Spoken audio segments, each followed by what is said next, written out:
Whoa, whoa, whoa, whoa, whoa, stop right there. Listen in if you want to know how to manage these common emergencies. Welcome back to my channel. This is GP Made Easy and I'm your host, Dr. Daniel Follows. So welcome back to my palliative care series, and in today's video we're going to be covering some common palliative care emergencies. But before we do, don't forget to like, comment and subscribe so I know that you're enjoying this content. So let's go! So in today's video we will be covering malignant spinal cord compression, superior vena cava obstruction, hypercalcemia, neutropenic sepsis and hemorrhage, which is massive bleeding. So first of all, we move on to malignant spinal cord compression. So this is when a tumour presses or damages the nerves of the spinal cord, and I've got a diagram just up here. If left untreated, it can lead to weakness or paralysis in the legs. It can lead to decreased sensation in the legs. It can lead to urinary or fecal incontinence, which is soiling yourself. And it can also lead to loss of sexual function. About 3 to 5% of patients with cancer will get malignant spinal cord compression. It is more common in multiple myeloma, breast cancer, lung cancer, or prostate cancer. So the common symptoms and signs include back pain, a narrow band pain across your chest or your abdomen, which is your tummy area. The back pain may spread down their legs, and the pain tends to be worse at night time or when lying down or on coughing, straining or sneezing. They may have tenderness along their spine. They may have decreased sensation down their legs. They may have numbness or tingling down the legs. They may be incontinent of urine or not be able to pass it, or they may be incontinent of feces or unable to open their bowels. So the main way to confirm this is with an MRI scan, and the urgency depends on what their clinical symptoms are like. Now, treatment for it in primary care is offering pain relief, and I cover this in my video on back pain, and I'll put the link up there. The oncology team may offer them things like surgery or radiotherapy, or they may give them some steroids to help reduce the pressure it's putting on the spine.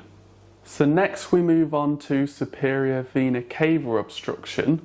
So first of all, the superior vena cava is a large vein that drains blood from the upper body back to the heart.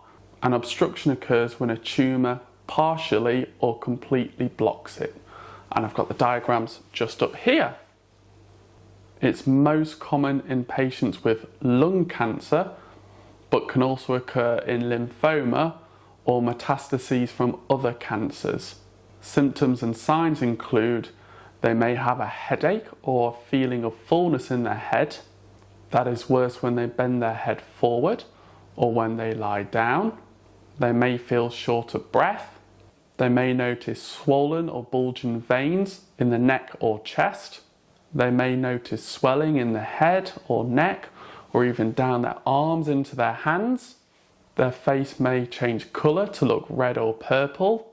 They may notice changes in their vision, or they may feel dizzy.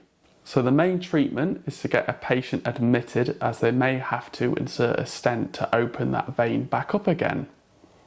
So next we move on to hypercalcemia, and this just means high levels of calcium in the blood.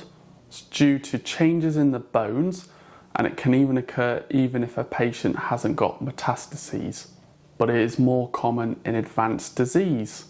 About 20% of patients may get hypercalcemia, and it is common in multiple myeloma, breast cancer, lung cancer, and kidney cancer. Other conditions it can occur in include head and neck cancers, thyroid cancer, esophageal cancers, skin cancers, cervix cancers, and bladder cancers.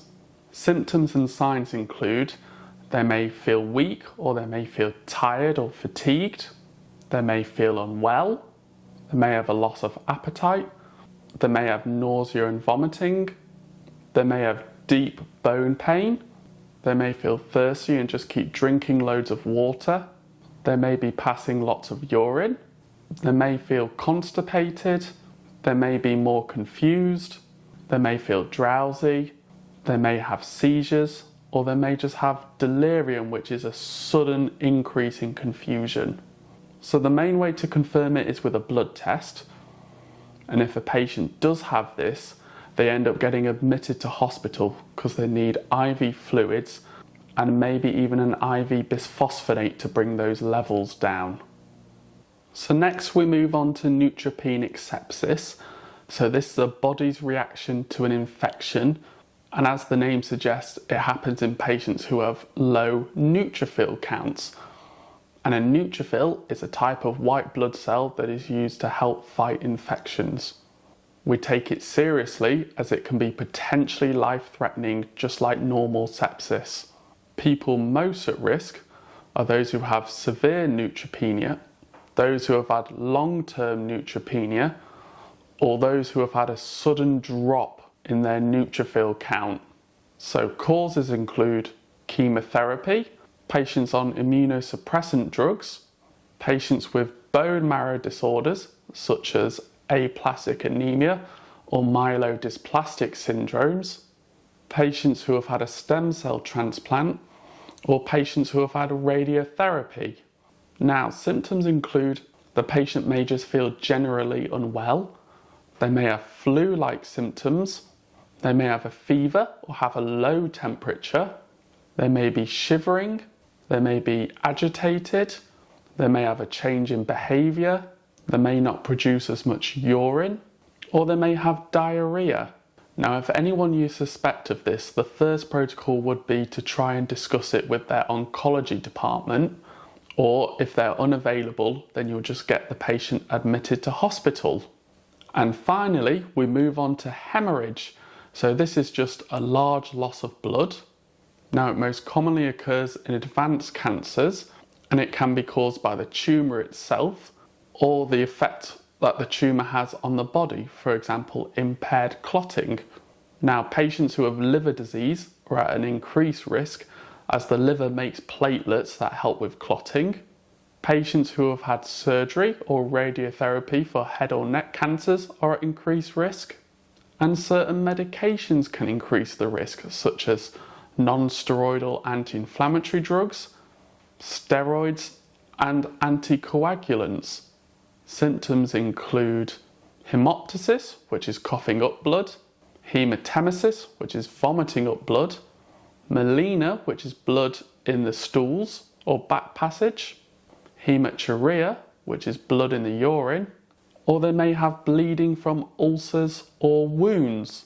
So for these patients, you may want to do some advanced care planning about what their wishes would be if they do want to be admitted to hospital or not. And obviously you would do general measures, applying pressure to try and stop the bleeding, and if it is a large loss, to get them admitted. Well, that's it for today's video. I hope you found it helpful. Don't forget to like, comment and subscribe so I know that you're enjoying this content. And also, if you would like any of the resources I've used, check out the description down below. I also post more regular shorter videos on YouTube Shorts, TikTok or Instagram, and it's up here. It's the same name, it's GP Made Easy. If you'd also like to get in contact with me, I have an email address and it's just up here. Well guys, I'll see you in the next video. So I hope you've been enjoying the palliative care series. Don't forget guys, any other topics you would like me to cover, then please comment or get in touch with me. So Bible verse of the week is Matthew chapter 5 verse 8. It's from the Amplified version and it's blessed, anticipating God's presence, spiritually mature are the pure in heart, those with integrity, moral courage and godly character, for they will see God. Don't forget guys, there's more videos up here, but especially hit that subscribe button so I know that you're enjoying this and I'll make many more videos. Alright guys, see you in the next one.